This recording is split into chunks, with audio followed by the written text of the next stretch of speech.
Is Jonathon Brooks finally going to realize his potential in the NFL, or is his second ACL injury too much for him to come back from?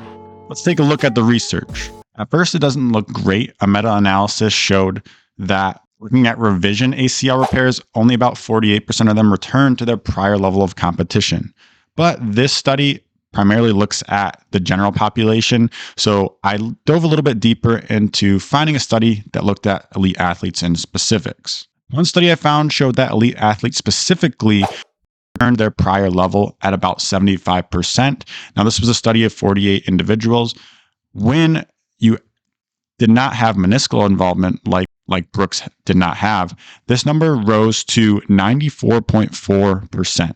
So this data suggests that he can return to his prior level, but what's his re-injury risks? Surely, after 2 ACL tears on the same knee, he's a little bit more at risk for injury, right? But I looked at a study that looked at ACL injuries and their surgeries the first time around versus revision ACL surgeries. And the results did not show a significant difference between the first time and the second time revision surgery.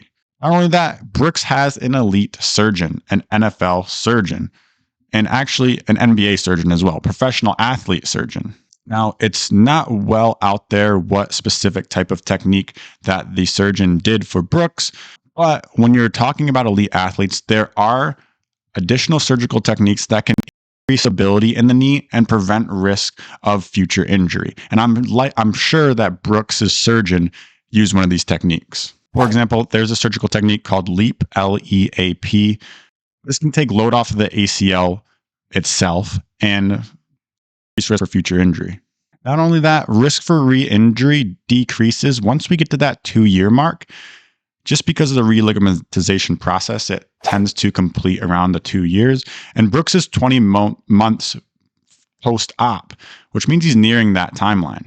So, for Brooks, because of his injury history, evidence supports that he can regain his form, and he is entering that lower risk of re-injury timeline. So I wouldn't necessarily fade him because of this revision ACL repair. He's had a long time to recover from it, and the data suggests that he can recover from it. If you like this video, be sure to comment and like. Leave a comment on who you think I should do a video on next. Take a look at my Twitter. I post threads on there all the time on up-to-date injuries, and start posting on TikTok too, I believe. So I'll leave all that stuff in the comments. As usual, I'll post links to the research studies I used in the YouTube description as well. Be sure to subscribe. I'll catch you guys next time.